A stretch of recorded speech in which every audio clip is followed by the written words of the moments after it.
Dale Cregan, the ruthless and dangerous drug dealer from Manchester, went completely out of control in 2012 and murdered a father and son. Then went on the run, wanted by police, and playing a cat-and-mouse game right under their noses. He set a trap and shot down 2 female police officers, Fiona Bone and Nicola Hughes.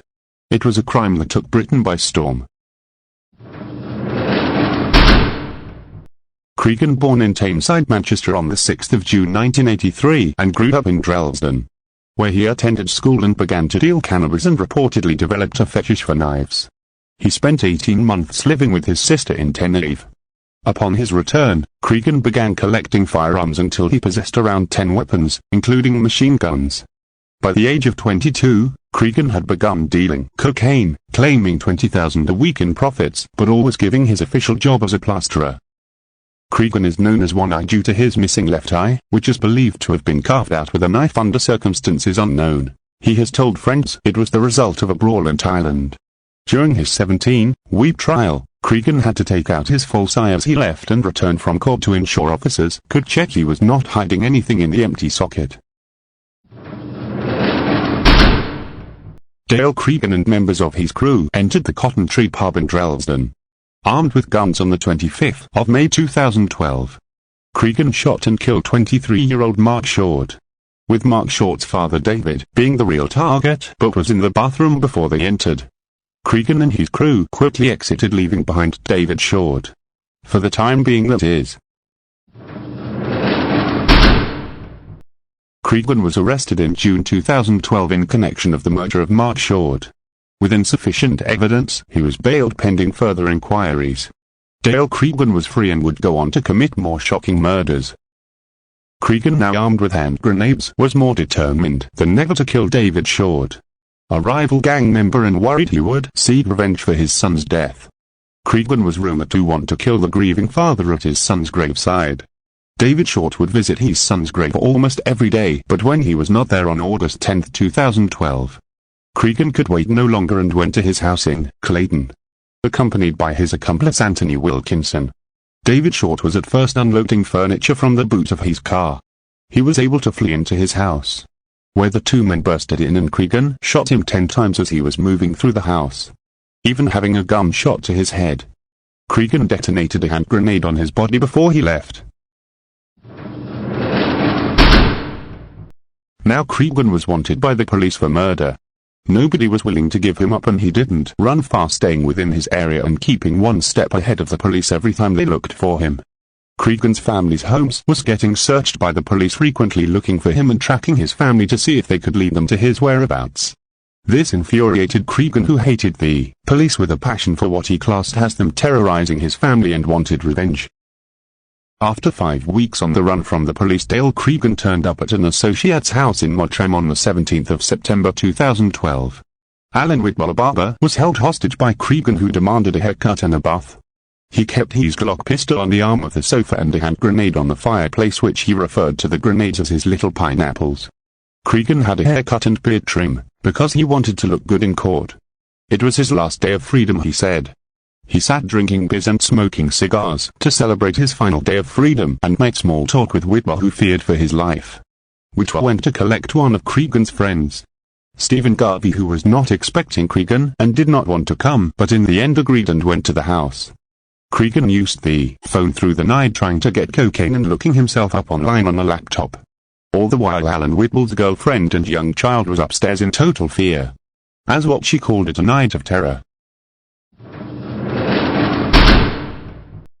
Around 5:30 a.m. the next morning, Whitwell went to work to keep the appearance of normality, but he had to leave his job early because of worrying what was going on at home. Cregan was still at the house when he returned and asked him to cut his hair, and then Cregan took a bath and put new clothes on, it was said. Then Cregan made a shocking call to the police, which was spine-chilling. Emergency.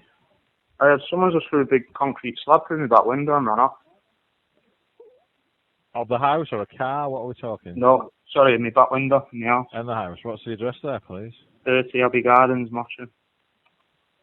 Did you see them? Seen one, yeah. Do you know them? No, I don't know. Okay. Do you know why they've done it? I haven't got a clue. Okay. Is it a rear window, did you say? Yeah, it's in the back garden. Were you in the room where it came through, or did you hear the bang? No, and then look I was out? upstairs. I looked out the window and seen one boy running off. Is it a kitchen window that's gone through? Yeah, kitchen.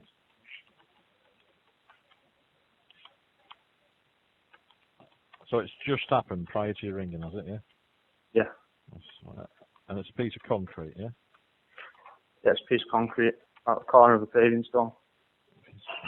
So it's a piece of concrete paving stone, yeah. Yeah.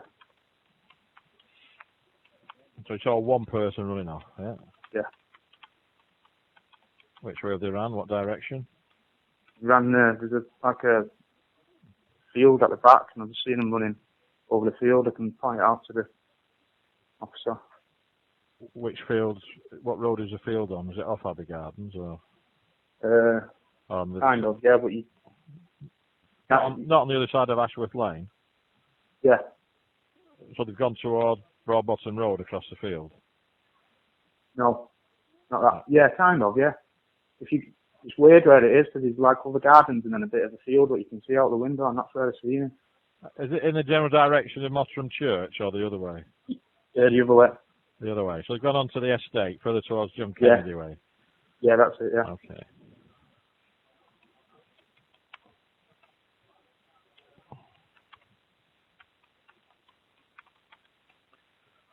Okay. Was he a white male? He had an adult mate, so I couldn't really tell you, but He was a male though, yeah.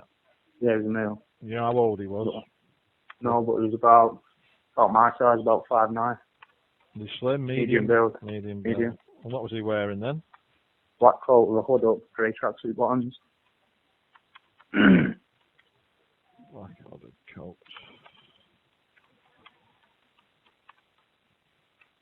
You didn't recognise him, no? No. And you've no idea why it might have happened? Off the top of my head, no. I'm trying to rip my brains now, see if I pissed anyone off, but I don't think so, no. Okay, 07425. Was he carrying anything, this lad, other than obviously the piece of stone that he lobbed? It didn't look like it, mate. No, 39. You didn't see anybody else, no? No.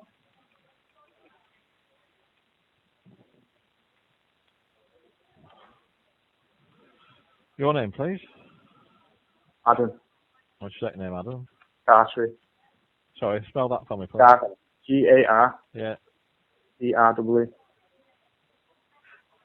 Sorry, give me that again. G-R... G-A-R. Yeah. T-R-E. E-R-E-E? No, T-R-E. Right. Gartry. Gartry, sorry. That's what I didn't look Okay. right. And you live at 30, do you, Adam? Yeah. Okay.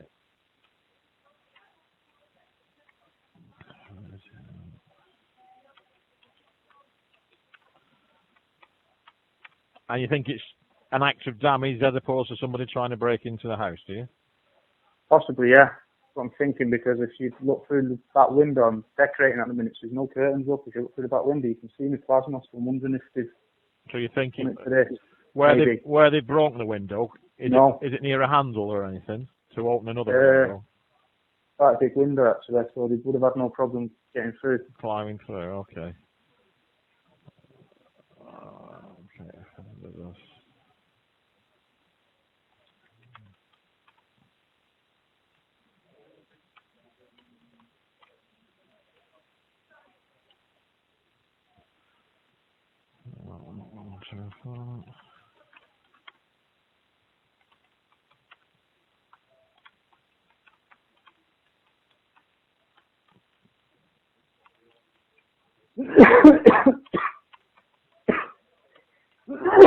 Oh, excuse me. Oh. You sound as bad as I do. Yeah.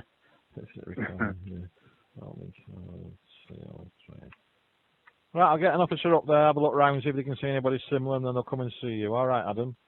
How long would it take? Do you know roughly? I know that it's not that serious. But... Well, because it's just happened, it's gone in on the priority, so that's within the hour, certainly.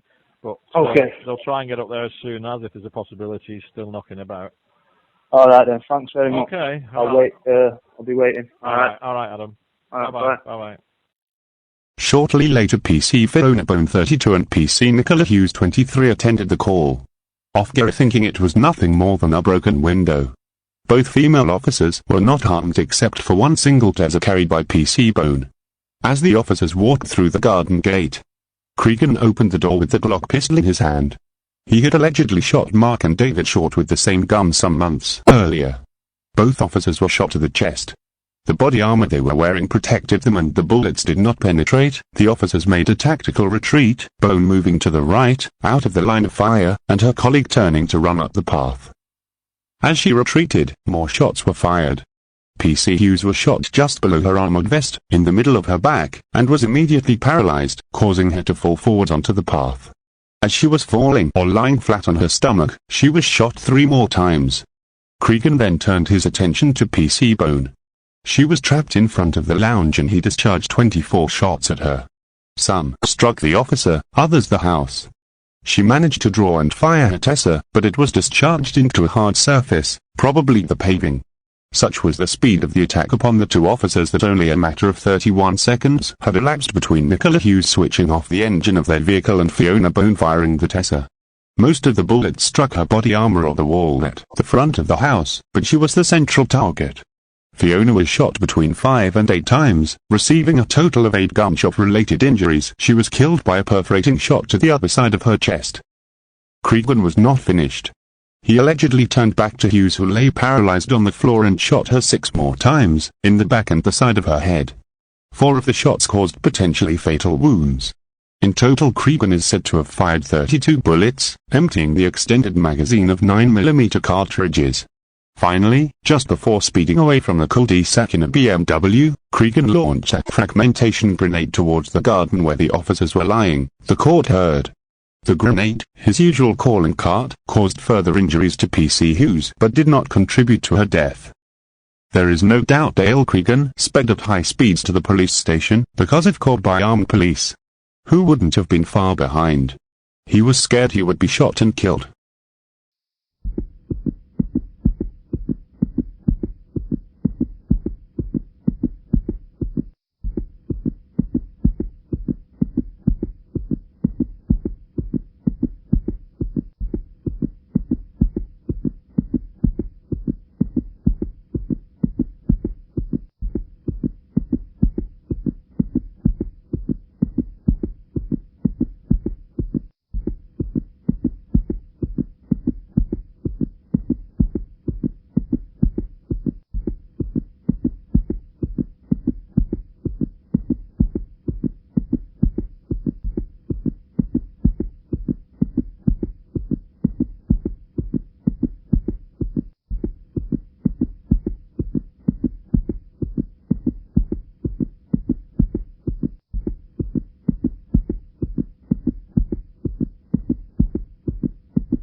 Cregan walked into the police station and told them who he was, and he just shot 2 police officers.